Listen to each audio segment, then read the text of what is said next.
Меня зовут Станислав Смышляев, компания «Криптопро», коллеги Сергей Агафин, Евгений Алексеев.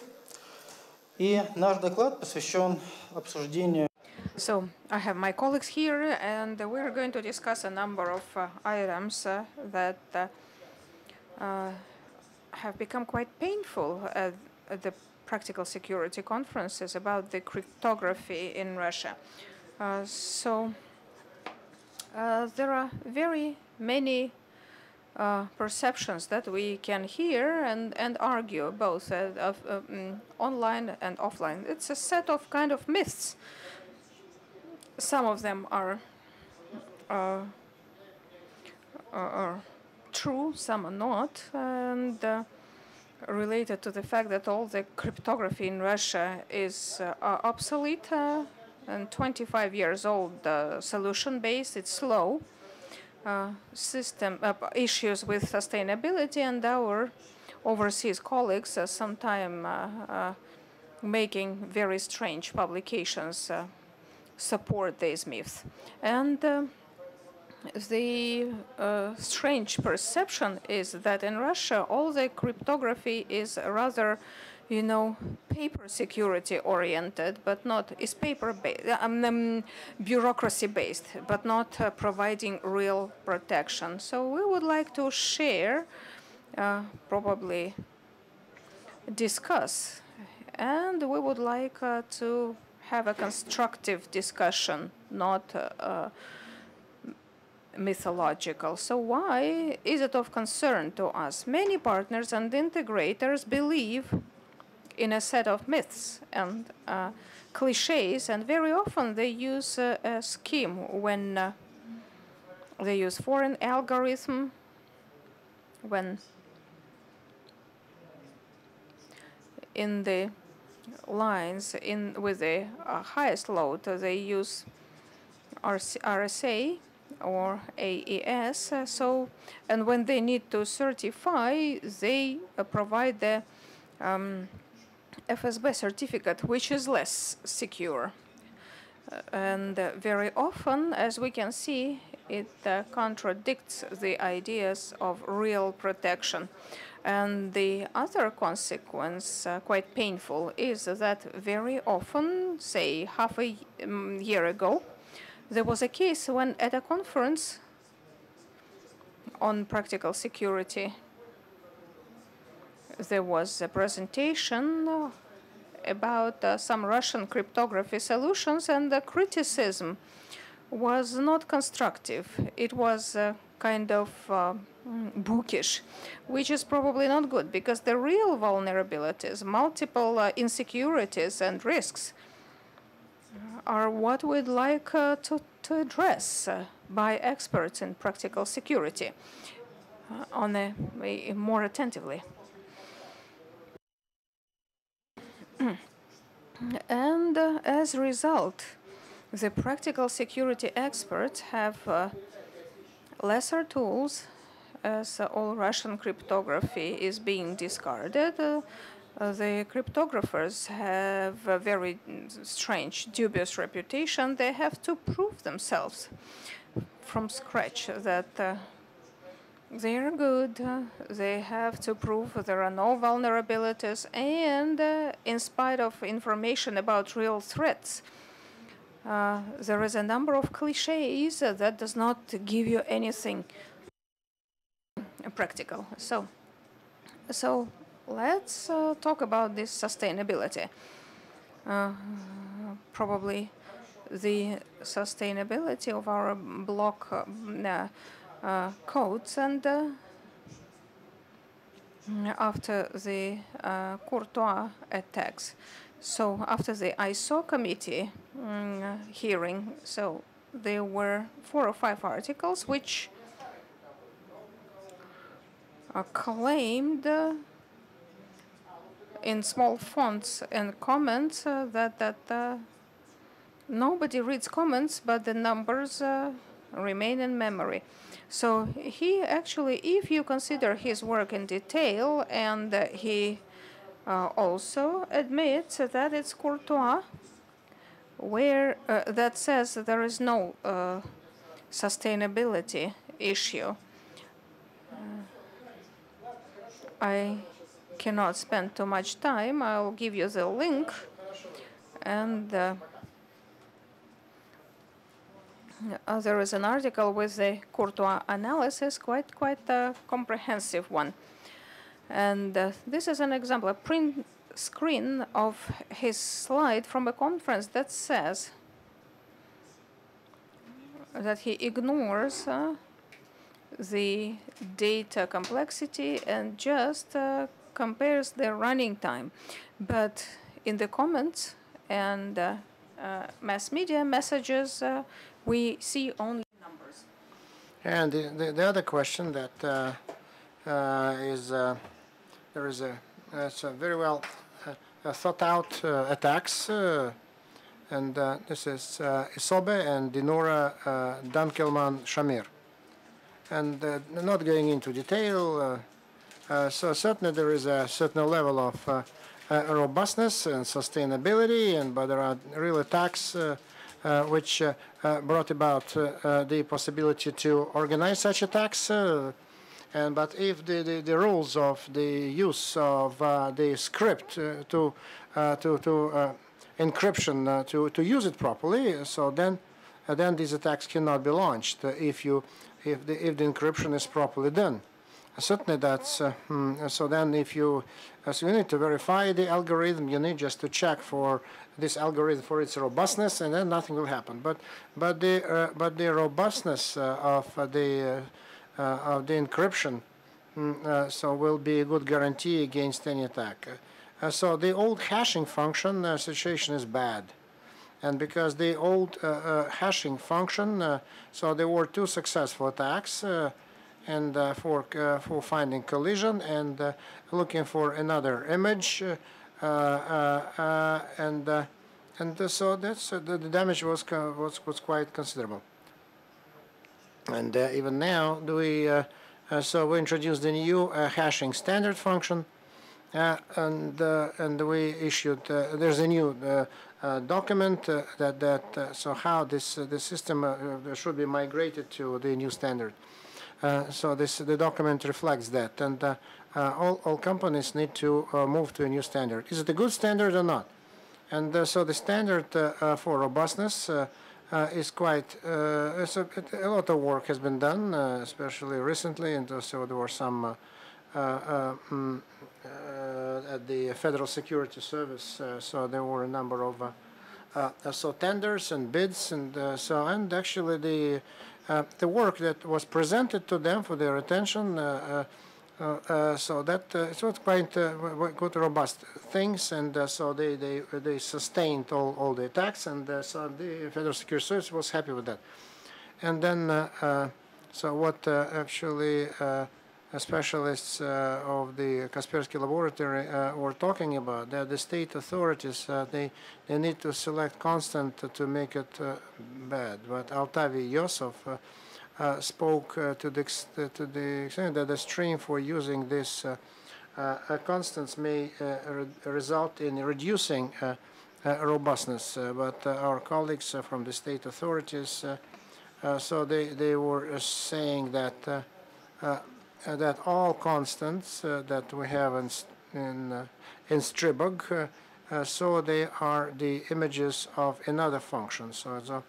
So getting something so cannot be proven by arbitrary iteration. So selecting the constant, if there is some vulnerability, so you cannot select those constants that would fit in like keys. It's not possible. Now the state authorities are attempting to justify that the offered solutions are not so allegedly not robust enough, and because so there are some bugs in every algorithm. So then electronic signature is quite straightforward. Our electronic signature for robustness does not differ from ECGCA, so it's the same. And although so someone criticized the selection of elliptic curves for robustness, but the guarantee of arbitrariness of one-time values in the process of signature, so it's quite good. So because we need to remember this, the vulnerability of 2010 in Sony PlayStation 3, so had the problems in the realization of ECDCA. So where the constant was put in, so instead of arbitrary values, so that certainly reduced the robustness. So, but at the same time, so it is comparable to the American standard ECDCA. Then efficiency. So we know that they say that our standard is better than ECDCA. It's not true. So then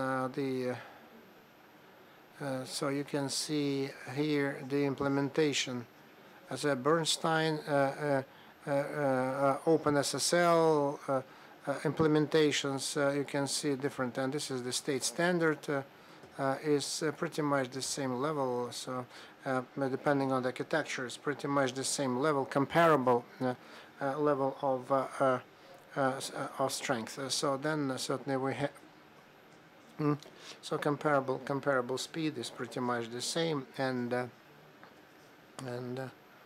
what we have, so IS will be 6 times more reliable than GHOST, but that's not because we are complain about the standard, but it is the standard. It's not the cryptography. The cryptography is fine. So then, if we show it on a chart and show it in a graphic manner, then GHOST is quite good, and so it's even better than IS, and as far as its robustness is concerned. And but hash functions, comparing so the new SHA-3 standard, so our GHOST is a little bit behind, but pretty much the same. And we even better than the second candidate for ASH3, and so then it's even better. So this we fare pretty well. About the signature, so the ACDCA, so the speeds are the same. So they have the selection different fields and elliptical curves, the algorithm of signature. So you can compare them with NIST SP 857 or RCA. So this our GHOST is compared to their standards, comparable to their standards, and so we are somewhere in between RSA 7680 and RSA 15316. Then checking, so our GHOST is at a good level. So then validation of the signature validation, and so it's quite good. So but in the event when we talk about the forming the signature, then GHOST is much better than RSA, and much more than it is better than ECDCA, and because when you form a signature, RSA does not have any points like, so there is a good open key, so they use the arbitrary random parameters, so that certainly gives a better speed compared to the elliptical curves approach. So then the random numbers. Then what do we do with our state standards for the GHOSTs if we encrypt using an open key? So because we don't have our own key, but we have a solution that was reflected in the recommendation of the State Standard Committee, Technical Committee, which addresses this issue quite successfully. So they generate a key, and so with the recipient key is used in this procedure, and then it's encrypted with the key that's encrypted in anotthe system. So the Diffie-Hellman system. So this encryption, which is an open key. So hashing. It's related to so then to use the system many times. And the time required is the same as the time that is required to check the validity of the signature. So pretty much the same time frame. So then the Russian GHOSTs are quite good, robust, and So that was done in many solutions. And now the relationship between the security on paper and the real security. So what are the main paper laws that would so then it's a requirement of Federal Security Service of Russia to cryptographic means and to encryption means, and so then personal data is open. It's not secret. This order. So I'm going to quote from that instruction. So what they criticize a lot is that the specialists they don't know what cryptography is, and because the violations are not they're not just related to the real paper, because it's a paper is important, and so the security, so there is a model on paper only, but not in reality. So they do not guarantee so the same security when in a combat operation. And so there is a certificate, and but certainly it makes people unhappy, and then so it has to do with the certification system. Then in others, the requirements are confidential, and so the engineers have no chance even just to see what F1, F2, KS1, KS2. So I quote from that order, KS1. It's not a secret order, to comment how the real security is related to the security that they allegedly have on paper. And the KS1 is attacking outside the controlled zone. So meaning the attacks against cryptographic protocols via network. And so we need first to protect ourselves from a bad guy, a miscreant just who tries to attack protocols outside, not in-house. And so just to set up certain systems means that would protect or just to or preclude the access to the hard drive from outside. Then case 3 level, when the user has an access to the computer but has no access to the account of the user, and so they can attack from another account, from under another account. And so this is the idea was just to stop this unauthorized access. So that's why we can see that what they declare is different from what they actually, the level of security that this system provides. Unfortunately, so there is a difference. Then where the keys are kept, stored in real systems. So this is a passive. So for example, it's at the end of the day, it's just a memory stick, or it's an active autonomous calculator, or it's a functional hybrid solution. So it's a functional key carrier, and or passive carrier. So then it's put on the protected secure channel. So then the passive carrier. So they use after login, it goes to the card. So after login, logging, so the memory on the card contains the cryptographic stored memory, and the key is always in memory. Then in case of active token calculator, after you do the logging, so all the operations are made on the token. So which one is better, which one is worse? So they criticize the first solution to the fact that it's possible with the help of technical means to intercept the token if there is a bad guy trying to do that. But again, if so then you can just counterfeit a signature. So with the help of this machine, if you have an access to this machine once, then you can counterfeit, you can doctor the signature.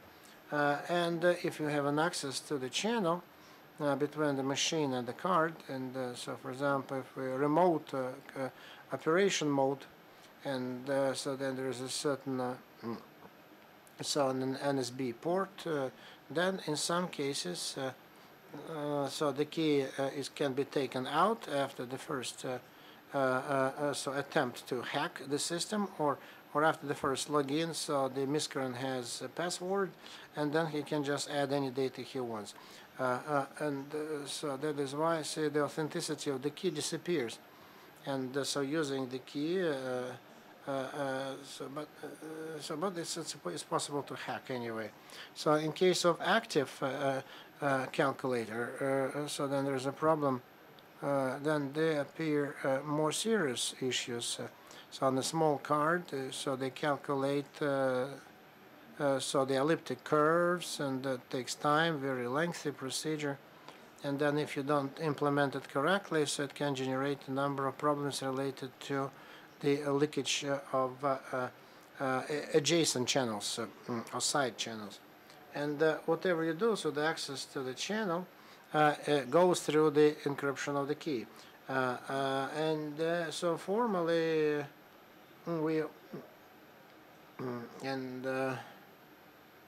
when you start asking, so why this solution is used in the system, and this is not an argument, and it certainly makes people are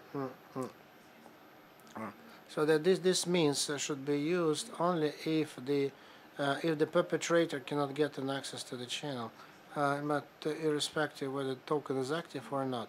So then there's another more advanced solution whereby so first we need to protect a secure channel, secure between the token. So first you identify the channel, and as you generate the key, and then in securing the key, you do certain things. So thus you have a secure key, and then the question, but it's very easy just where to do the operation. That's on an I/O function, and this is possible using KS3. So then KS3 is very easy for any user. Is there a chance for a perpetrator to get access to the channel? So can you possibly protect this channel if it goes through the unprotected, unsecure zone or not? So to use the key, the signatures correctly. So I hope that this example demonstrates then formal KS1, KS3 reflect the difference between the level of security of the system, and so but this is only the top of the iceberg, because the level of security is different. What else is part of the notion of so-called cryptography is secured at different levels, high level, low level, and so about vulnerabilities. So we have analyzed the following issues. So the basic cryptographic algorithms, tuning the concomitant cryptographic algorithm, vulnerability of cryptographic protocols, vulnerabilities when you embed the cryptographic algorithm. A few years ago, we could have said, so then theory is not related to robustness of the system, and because but now at TLS, Beast and Poodle, so there will be no threats like that, because so the attacks of Beast and Poodle in clear form were described very well as a theory. Barden with the nail theory at conferences as theoretical attacks, but no one paid attention that they can materialize, so these threats and attacks could happen, and then the majority of the servers are not protected in any way.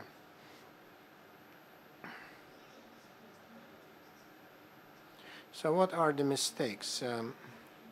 What is considered that will not be considered in cryptography? What mistakes are not considered? So for example, so low-level cryptography mistakes. So incorrect use of block regimes, CB, ECB, CBC.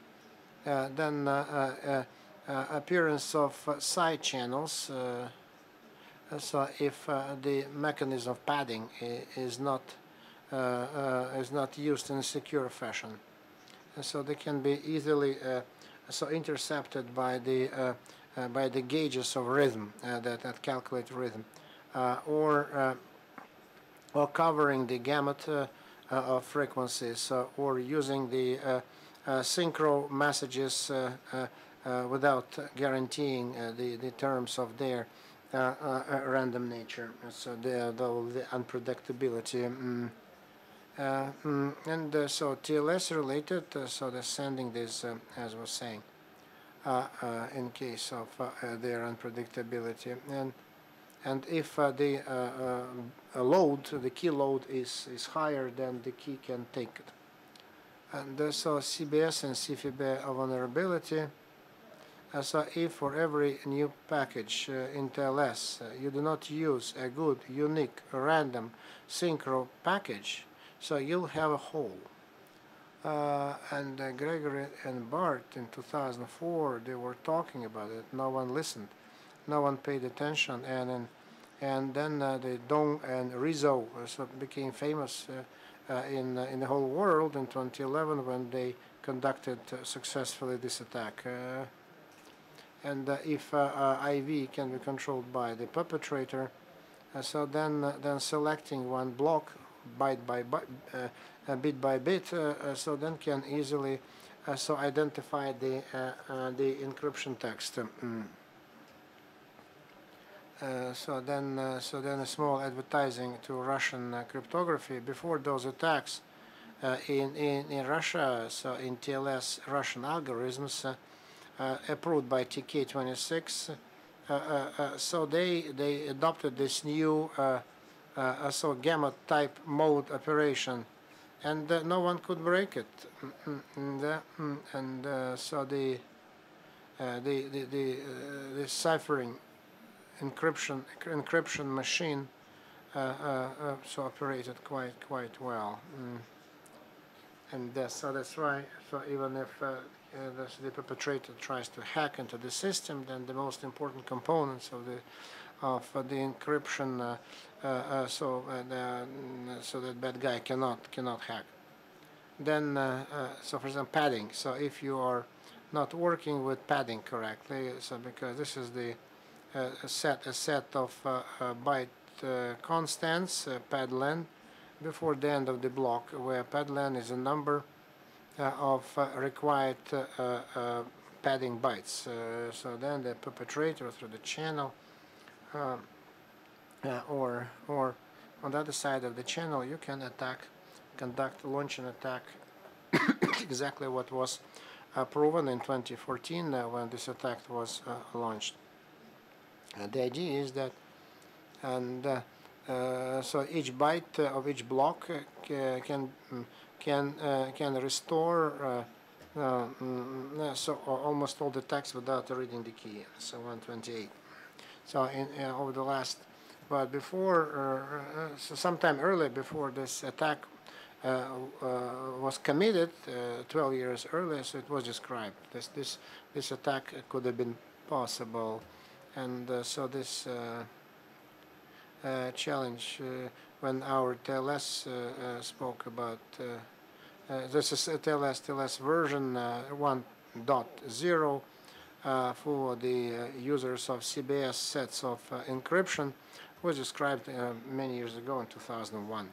But if you take the same TLS with gammating, so in order to be able just to work with packages, so then it even aggravates the problem. For the robust crypto system, IND-CPA, robust system, so you cannot use the same package that opens up into a gamut and with the context twice. So that could be a good example. So then you know this example. So comparing between the real and so then the imagined one. So you can see that this one minimal gammating.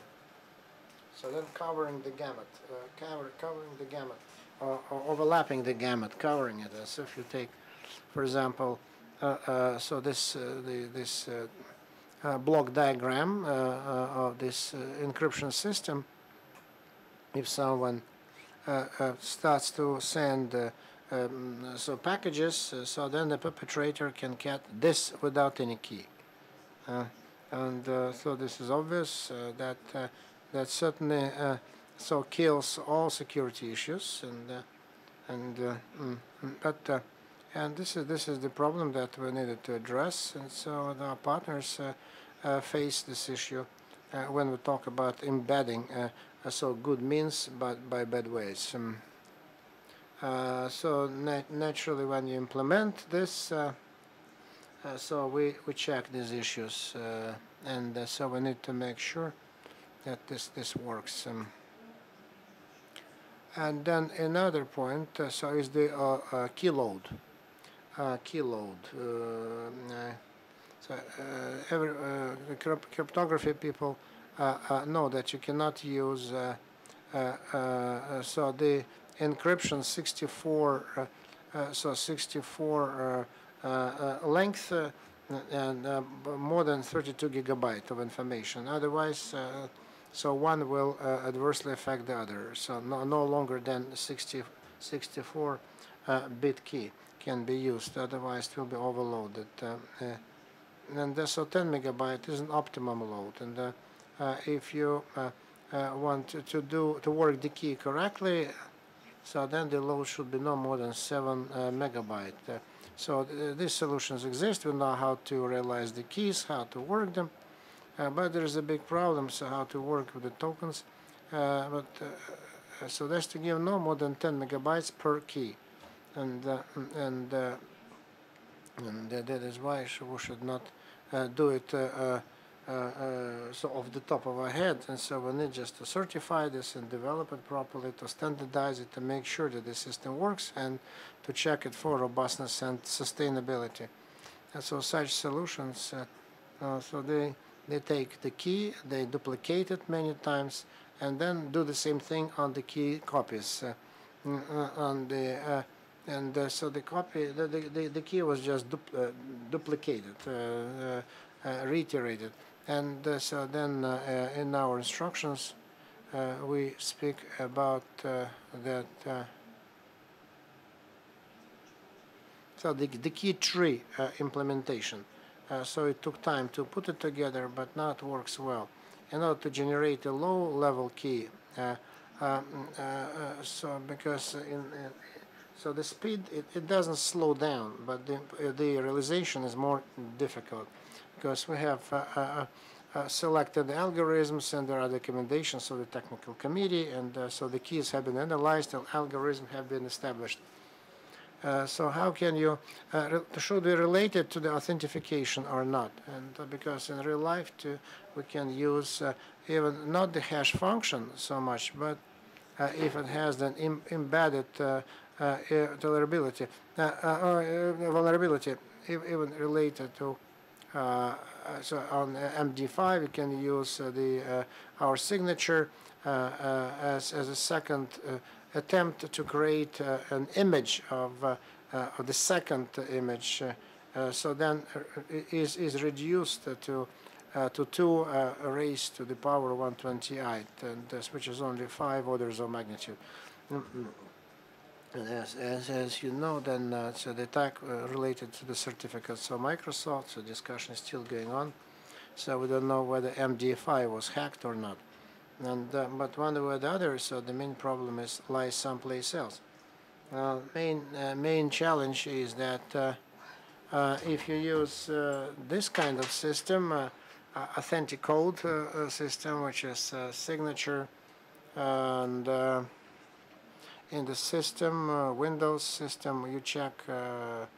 So then similar procedure with the variability of algorithms is used by Microsoft authentic code. So then with some additional attributes, so you do a good hash, and so with a good, it will be hashed and then signed. So the bottom tier hash, something crippled, then on top it would be cached by a nice algorithm. So where is the catch? the one who signs has no issue, because the probability this source code can be faked is next to 0. So this, well, has some properties. Absolutely unpractical. But the checking party interests, well, is deceived because he is giving the wrong information, but which is another thing. So with a practical attack to build a manageable collision, if we select a PDF or déjà vu format with the opportunity to compile, whereby you can add a check and replace values. So if they create a collision, those values, you can create 2 documents which will be reflected differently, which is unacceptable.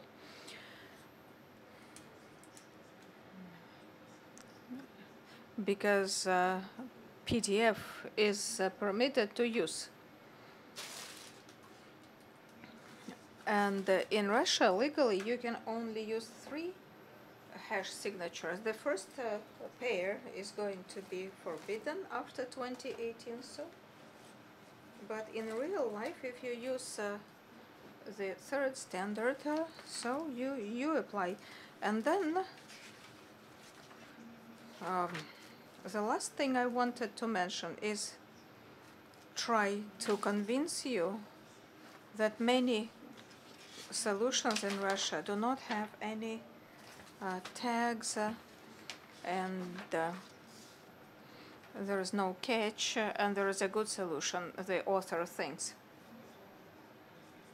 The most popular issues that Snowden discovered, that is disclosed to be discussed among cryptographers, that's a tag to do with the numbers gadget. So the logarithm of a point was known to A and B. So the attacks that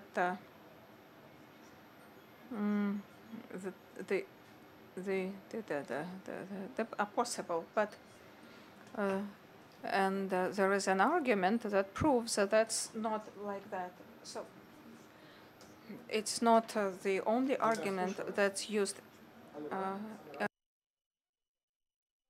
So the parameter, each candidate for the parameters is calculated as a hash from a random line.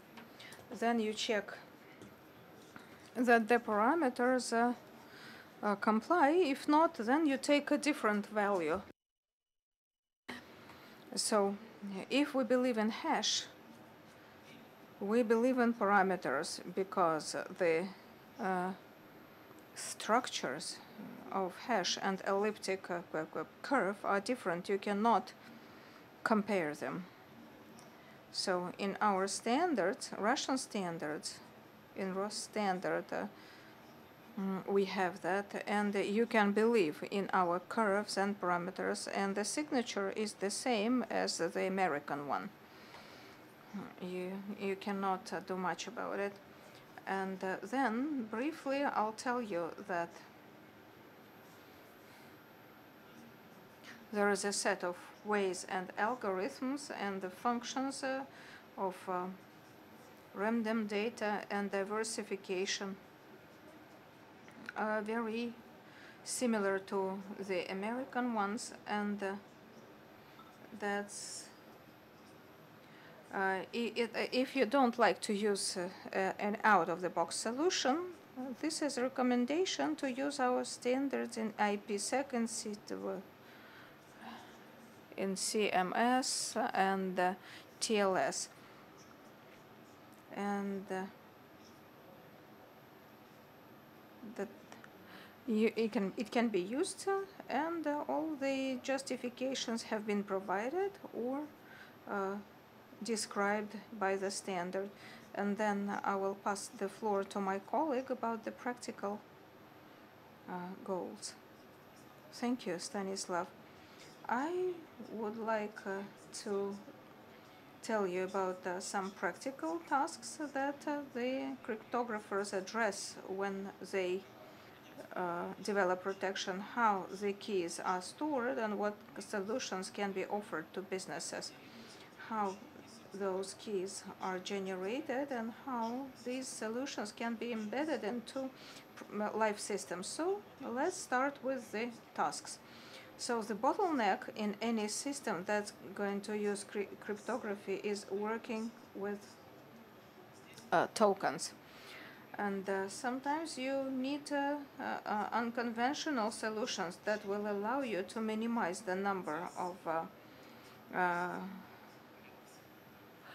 use of such devices. One signature is about a second, so if we have an operation like that in a flow, it can eat up computer resource and other things. And then speaking about the password, on one hand, you want to make it safe and ask a password for each operation without remembering, and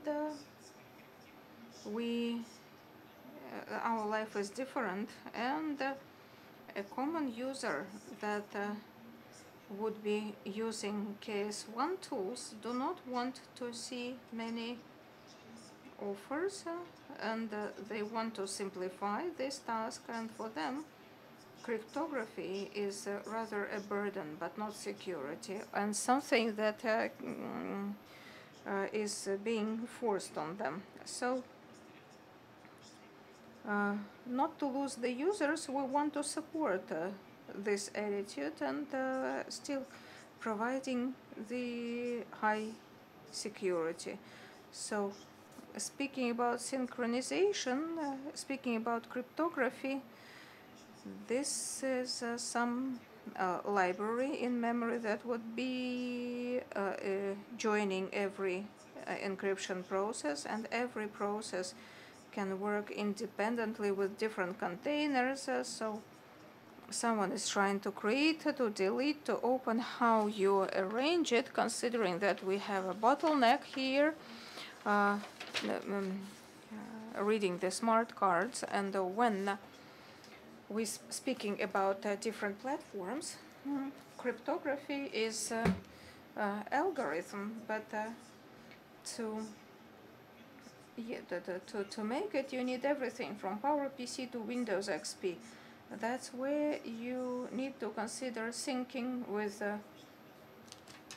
absolutely different platforms. And then when you can consider dispatching smart cards, so remember about the protection of keys and the difficulties related.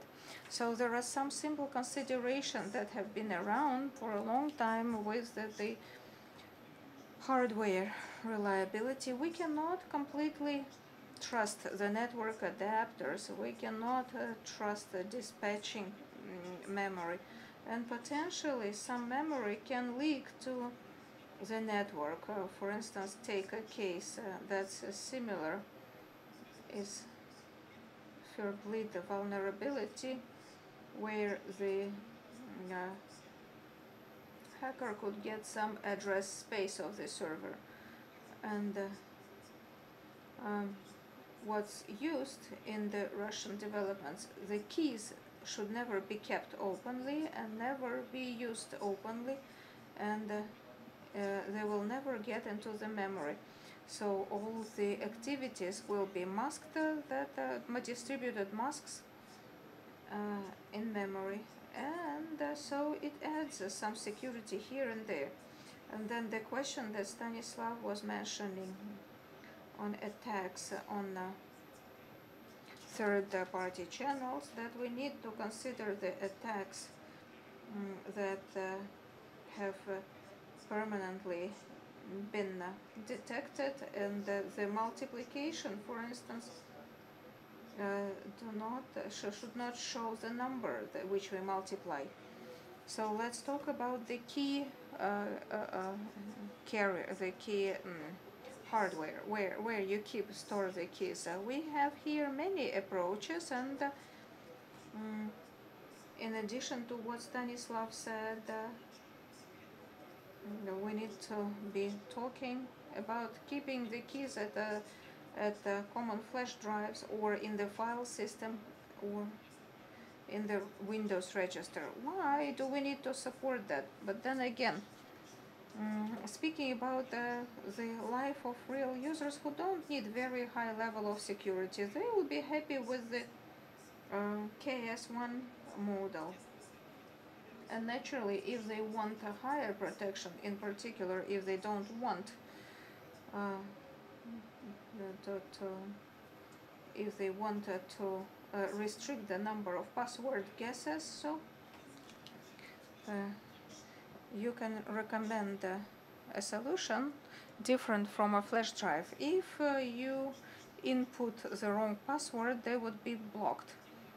And active tokens are absolutely identical in terms of security to the passive tokens, as once a perpetrator can sniff the traffic between the machine and the card, so there is no difference if he steals the key or if he steals the password and in the next transaction just signs $1 million payment order. But active tokens can be used for extension and additional tools that can somewhat raise the security. One of the approaches is expanding active token to geometric tokens.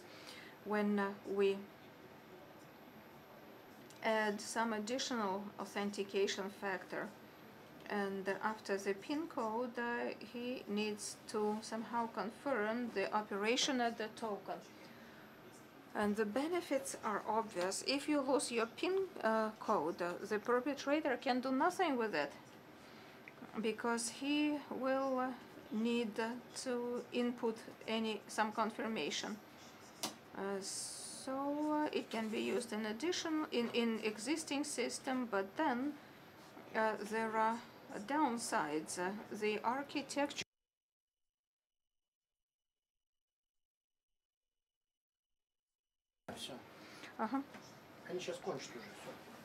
because you need to consider that we are turning to the tokens and it's waiting, it's doing something, the user can delay with so these are all issues that you need to address. And then the software in the tokens can be quite complicated, and the verification can be quite cumbersome. So the protected exchange approach, so we have a channel and it's compromised, and for instance someone has already broken into it, hacked it, and there's a number of protocols that allow you to get rid of such perpetrators. At the latest conference we were talking about them. Once we don't want to use additional protocols of interaction with tokens and work somehow in a conventional manner, so we can use another approach, a protocol with a special dedicated server. So the user, now we have three stakeholders, the user and someone and the server, and the user asks the server that he wants to work with the card, then the computer will send all the inquiries to smart card and the server, and after some kind of double-sided authentication according to protocol similar to Hellman, through simplest certificates in a simpler form, CV certificates, after this exchange and protected connection, the server will get some unique information and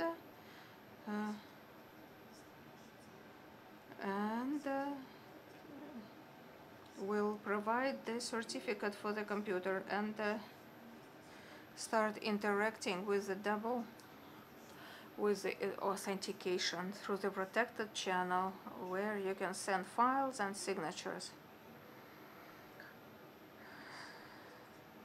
This approach is very popular. In particular, it's used in the universal electronic cards, and judging by the latest conferences, it will be used in the electronic passports that we are going to get soon. So quite high level of security that it provides, and the protocols are quite simple. You don't need to change them. So the downsides, you need the server, you need access to the server, and as you have errors, once they occur, the common user cannot handle them. Even sometimes a savvy user can be quite, in a difficulty. So if we want to use active tokens without any specific protocols, we could use additional tool of security, in particular the protected readers, which are very simple. We consider 4 sides: a user, computer, the reader, and the smart card or USB token, which would be inserted in the reader. The user will send a document to be signed. It will be hashed. The computer will send the document, and then if the hash will go to the reader will compare the hash from the document with the incoming cache. If it matches, then you can show it on the display with the question if you want to sign it. If the user says yes, it goes to the smart card and gets back. So it looks approximately like that. A user will send a payment order. It will be shown here, and so even if a PIN is stolen, so the abstract security level is high. The user can always say no, but you cannot always rely. So you can do that with a smartphone. For instance, if there is a solution and on your smartphone you keep the secret key, and then the protected connection would be established, and some data will be sent, and the user will sign. In case there is visualization, it will approximately look this way.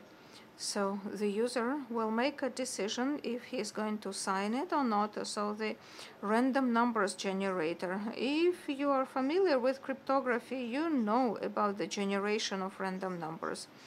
So again, just like always, when you embed the system, so why should we invent something new? Why don't we take an existing solution? Let's consider the Western solutions. So first, the generator that Stanislav was talking, when ANB paid 10 mil for promoting, and that was very questionable. Intel Secure Care, we immediately it is potentially subject to hardware Trojans, which can easily reduce entropy of the sequences.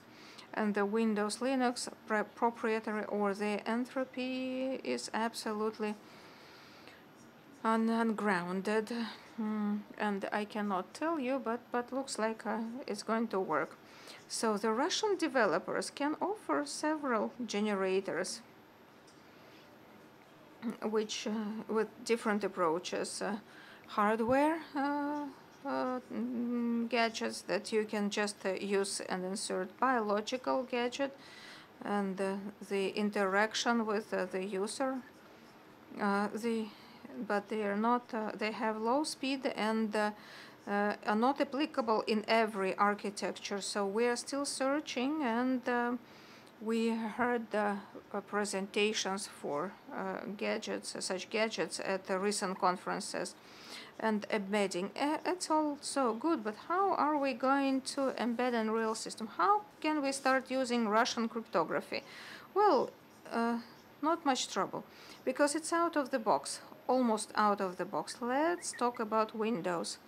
When you install libraries, you will have Outlook encryption and the signature and the documents in Microsoft Word, Excel, and authentication through WinLogon for smart card will work on the local machine, which is safe and comfortable. TLS will work through the standard interfaces, and any user who wants to have good TLS will have the Russian algorithm. So I guess it's all available because Microsoft Windows has modularity, printer. We just connect our libraries, and any application can easily use the local algorithm and SPI interface, where you can use any security protocols. What about Unix? So libraries like OpenSSL and LibreSSL have support. You can use them and include in Apache, and it can be questionable, but they're expandable, and you can write your own engines, and some vendors have them already.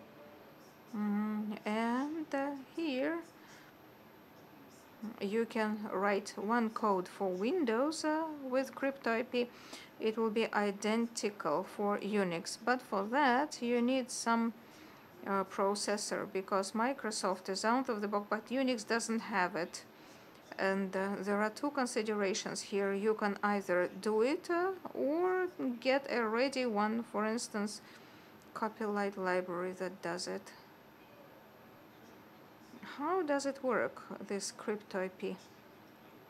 A person who starts to look at it will see that there's a huge number of functions, but they break down into two classes, containing basic functions and heavier functions that allow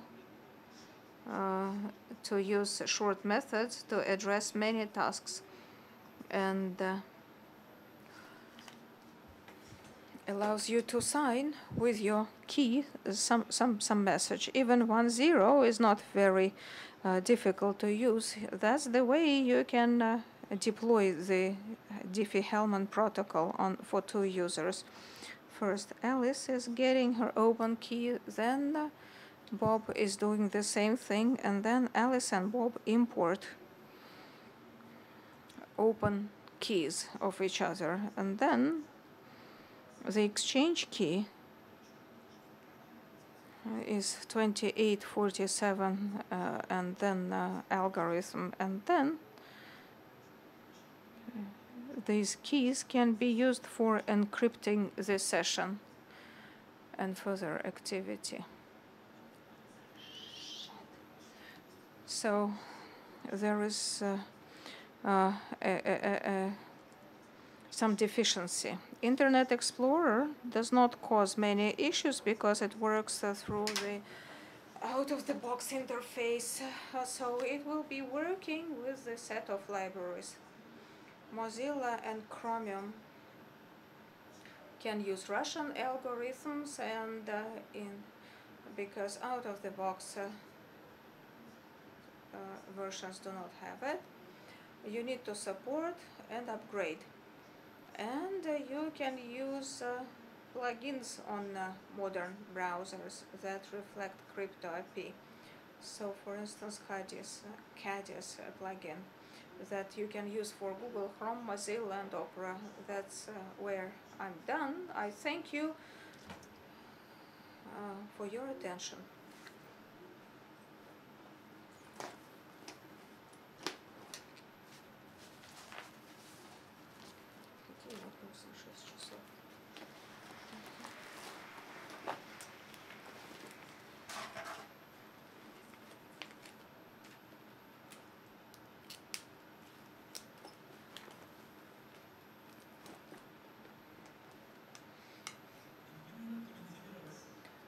could you please comment on the vulnerability of Russian algorithm to the logjam, which reduces the Diffie-Hellman key to 512 byte? Simple comment. Yes, indeed. Yes, vulnerability is there, but we don't have a short bit version.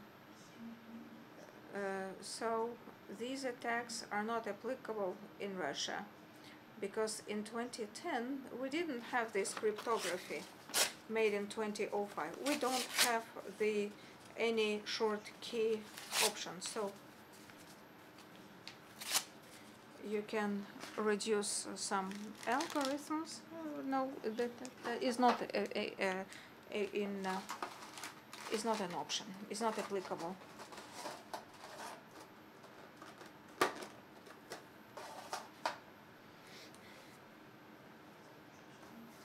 Thank you. That's it.